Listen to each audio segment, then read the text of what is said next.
Salam teman-teman dan Pak dosen, saya atas nama Frevendo Infantri Fomini dari kelas B Prodi PAUD ingin menjelaskan tentang yang pertama, Excuse me, boss. You have a kepribadian text message. atau tipe-tipe kepribadian, perbedaan kepribadian dan serta faktor-faktor yang mempengaruhi kepribadian. Yang kedua, teori-teori kepribadian oleh Gordon Allport. Yang ketiga, kepribadian introvert dan ekstrovert. Baik, kita masuk dalam pembahasan. Yang pertama, kepribadian atau tipe-tipe kepribadian, perbedaan kepribadian serta faktor-faktor yang mempengaruhinya. Yang pertama, A. Tipe-tipe kepribadian.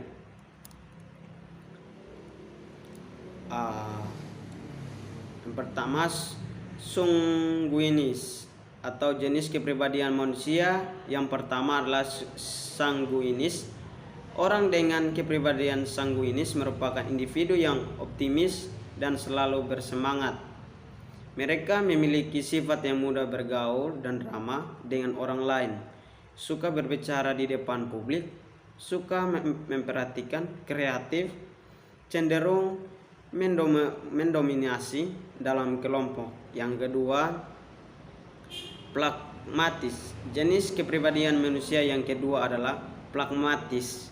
Dengan kepribadian pragmatis dikatakan cinta kedamaian dan netral dalam setiap situasi, serta tidak suka memihak pada salah satu kubu.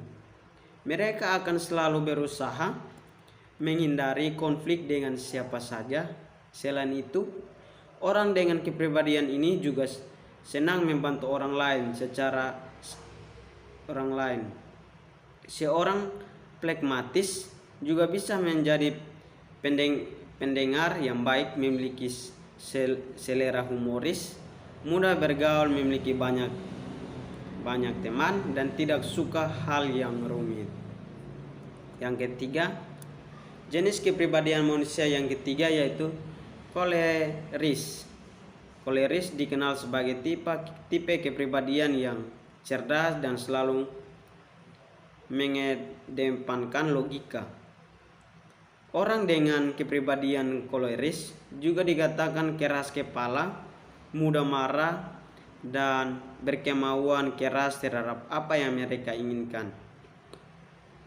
Mereka juga tak terlalu suka basa-basi dan lebih senang melakukan berbagai hal sendiri. Mereka dikatakan hanya nyaman berada bersama dengan orang yang memiliki ketertarikan yang sama.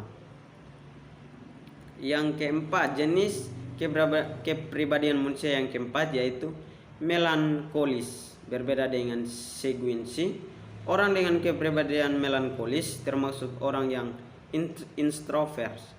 Mereka umumnya mudah khawatir, pemikir, dan tidak terlalu suka dengan keramaian. Mereka juga terkadang meremehkan diri sendiri, padahalnya kenyataan diri mereka tidak seburuk itu. Baik, kita masuk ke sisi kedua, perbedaan kepribadian. Sebenarnya apa sih hal yang menyebabkan kepribadian kita berbeda? Yang pertama, faktor biologis. Kepribadian kita dipengaruhi oleh faktor biologis seperti yang sudah kita ketahui. Faktor ini merupakan faktor yang berhubungan dengan keadaan jasmani kita seperti keadaan genetik, pencernaan, tinggi badan, berat badan, dan sebagainya.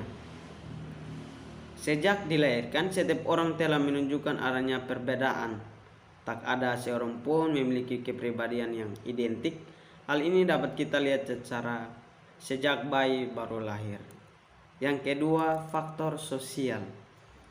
Faktor sosial yang dimaksud di sini adalah manusia-manusia lain di sekitar kita dengan lingkungan yang pertama kali kita temui adalah keluarga kita sendiri. Teman-teman sering dengan perkembangan diri kita. Peranan keluarga sangat penting dan menentukan bagi pembentukan kepribadian kita selanjutnya. Yang ketiga, faktor kebudayaan. Perkembangan dan pembentukan kepribadian pada diri setiap orang tidak dapat dipisahkan dari kebudayaan masyarakat, di mana seseorang itu dibesarkan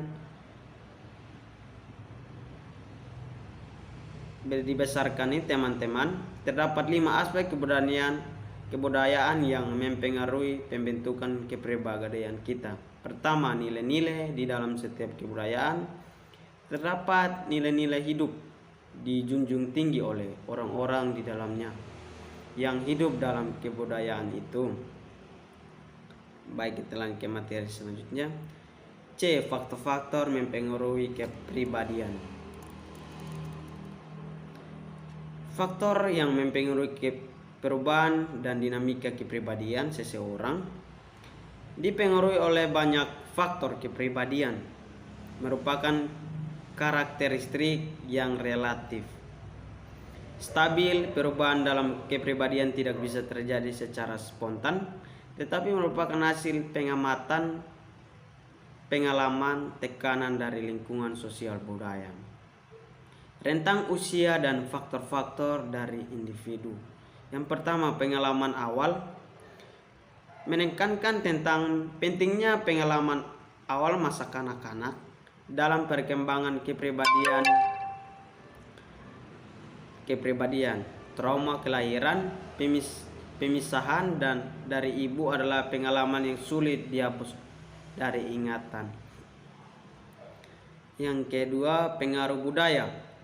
Dalam menerima budaya, anak mengalami tekanan untuk mengembangkan pola kepribadian yang sesuai dengan standar yang ditentukan budayanya. Yang ketiga, kondisi fisik. Kondisi fisik mempengaruhi langsung dan tidak langsung terhadap kepribadian seseorang. Kondisi tubuh menentukan apa yang dapat dilakukan dan apa yang tidak dapat dilakukan seseorang. Secara tidak langsung, seseorang akan merasakan tentang tubuhnya yang juga dipengaruhi oleh perasaan orang lain terhadap tubuhnya. Kondisi fisik mempengaruhi kepribadian antara lain kelelahan, malnutrisi, gangguan fisik, penyakit menaun, dan gangguan kelenjar endokrin, kelenjar tiroid. Yang berikut, daya tarik. Orang yang dinilai oleh lingkungan menarik biasanya memiliki lebih banyak karakteristik kepribadian yang diinginkan dari para orang yang dinilai kurang menarik. Dan bagi mereka yang memiliki karakteristik menarik akan memperkuat sikap sosial yang menguntungkan. Berikut, keberhasilan dan kegagalan. Keberhasilan dan kegagalan akan mempengaruhi konsep diri. Kegagalan dapat merusak konsep diri, sedangkan keberhasilan akan menunjuk konsep diri itu. Yang berikut, penerimaan sosial.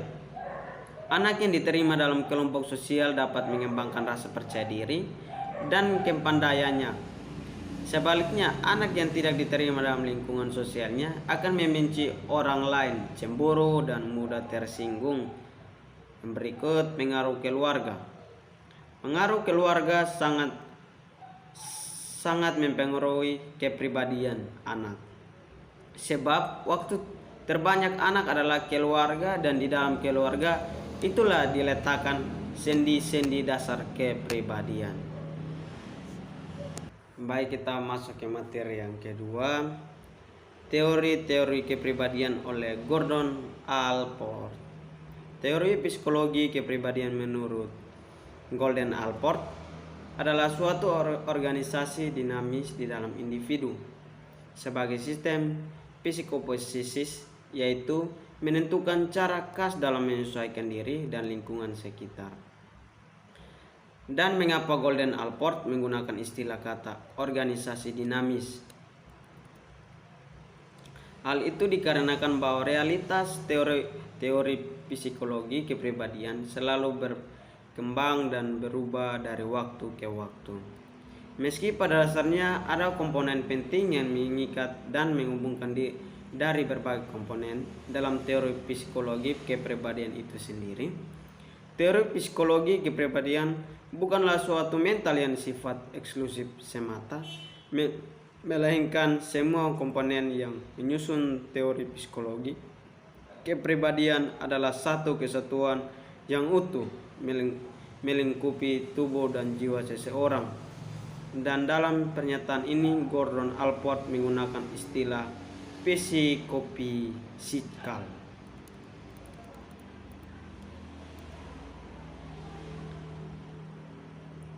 Individu adalah individu yang sehat. Gordon Allport dengan Freud mempunyai beberapa pandangan-pandangan yang berbeda. Freud tidak percaya bahwa orang-orang yang matang dan sehat dikontrol, dikuasai oleh pikiran-pikiran bawah sadar, kekuatan yang tidak dapat dilihat dan dipengaruhi. Namun Gordon Allport percaya bahwa kekuatan-kekuatan tak sadar itu merupakan pengaruh yang penting pada tingkat laku orang-orang yang neurotis. Akan tetapi individu yang sehat yang berfungsi pada tingkat rasional dan sadar menyadari sepenuhnya kekuatan-kekuatan yang membimbing mereka dan dapat mengontrol kekuatan-kekuatan itu juga. Yang kedua, individu memerlukan motivasi untuk menuju kesuksesan. Individu adalah makhluk sadar dan rasional, berbuat berdasarkan pada apa yang diharapkan dapat tercapai, bukan berdasarkan pada keinginan primitif atau pengalaman traumatif pada masa lalu.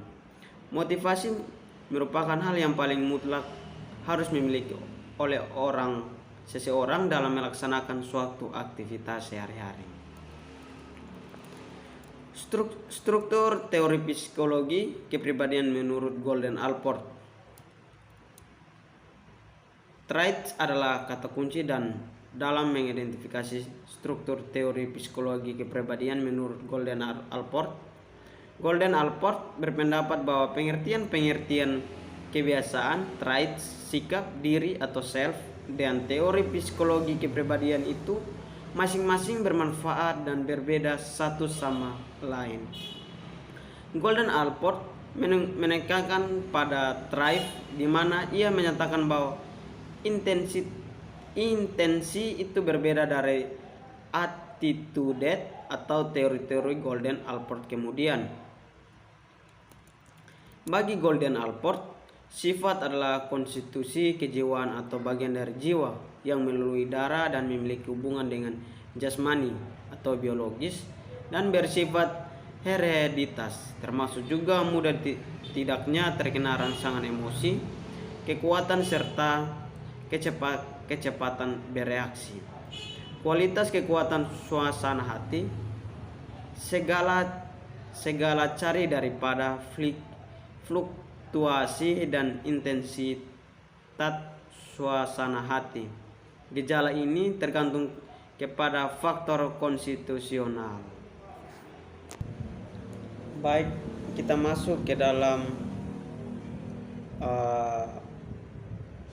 yang terakhir, pengertian yang terakhir,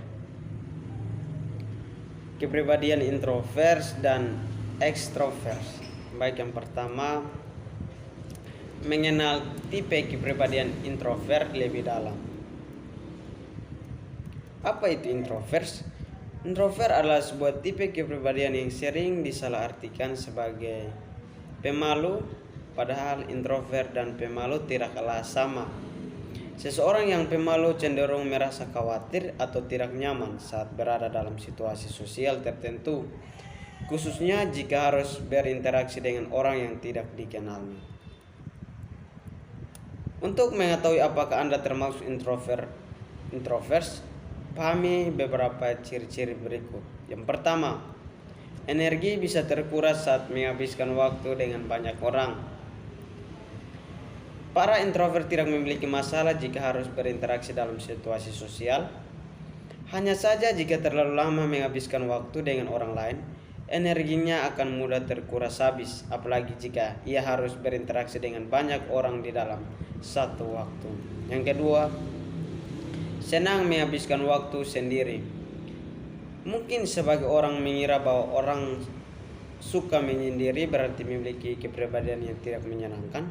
Sebagai contoh, pemurung, sering bersedih, dan sebagainya.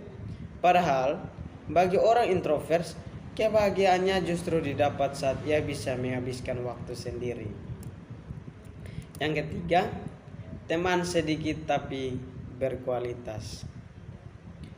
Orang yang sering menyalahartikan bahwa para introvert tidak suka bergaul, sehingga tidak memiliki teman dekat. Tentu saja, anggapan itu tidak benar, karena saat memiliki kepribadian introversional, Anda tetap saja suka berinteraksi dengan orang lain dan memiliki teman dekat. Yang keempat, lebih mudah terdistraksi. Mengingat para introvert lebih suka menghabiskan waktu sendiri, orang dengan kepribadian ini seringkali kewalahan jika harus berada dalam keramaian dan bertemu dengan banyak orang.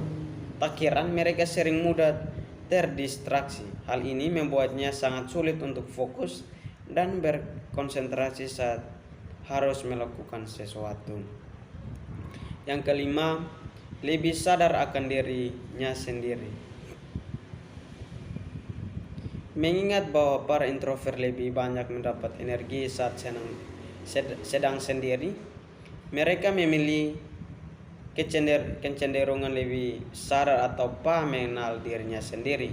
Pasalnya, para introvert sering menyelami pikiran dan perasaannya, sehingga bisa lebih banyak belajar mengenal berbagai hal yang berkaitan dengan dirinya.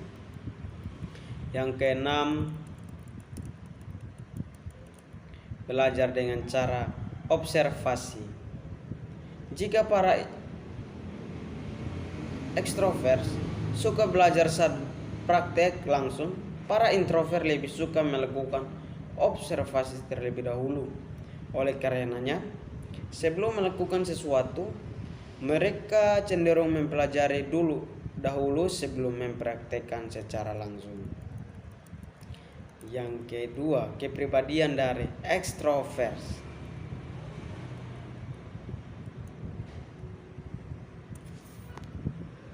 Baik teman-teman, kita lanjut ke terakhir, ciri-ciri kepribadian ekstrovert. Banyak hal yang disukai seseorang ekstrovert karena ia sangat berperan aktif di lingkungan masyarakat dengan lebih percaya diri dibandingkan introvert. Selain itu, masih banyak lagi ciri-ciri bahwa kamu seorang mungkin ekstrovert, yaitu yang pertama, suka keramaian dan banyak teman.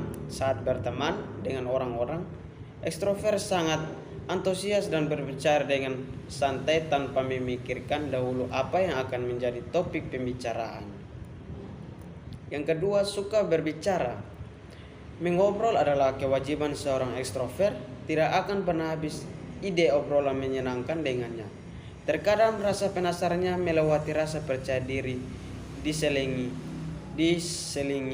humoris, ramah dan optimis. Selalu ramah kepada siapapun. Selalu satu kelebihan ekstrovert, merasa sangat senang hatinya jika ada yang menemani. Maka dari itu, pikiran terbuka yang sering mengawali keramahan kepada orang yang baru dikenal, dan terkadang teman baru tersebut bisa saja menjadi teman yang berkualitas.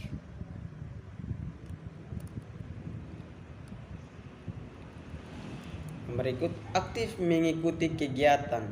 Tidak aneh rasanya jika ekstrovert mengikuti kegiatan sosial, karena memang kehidupan yang ia rasa mendukung Allah dalam hidupnya keramaian. Selain itu, ekstrovert merasa senang jika menjadi pusat perhatian. Tak heran publik figure kebanyakan memiliki kepribadian ekstrovert meskipun tidak semuanya. Yang terakhir, percaya diri. Sangat mudah untuk bisa percaya diri karena ekstrovert lebih sering berkecimpung di dunia sosial yang penuh dengan keramaian dan perhatian. Jarang sekali merasa cemas saat dimanapun berada. Kelebihan ini akan mudahnya saling membuka koneksi baru sesama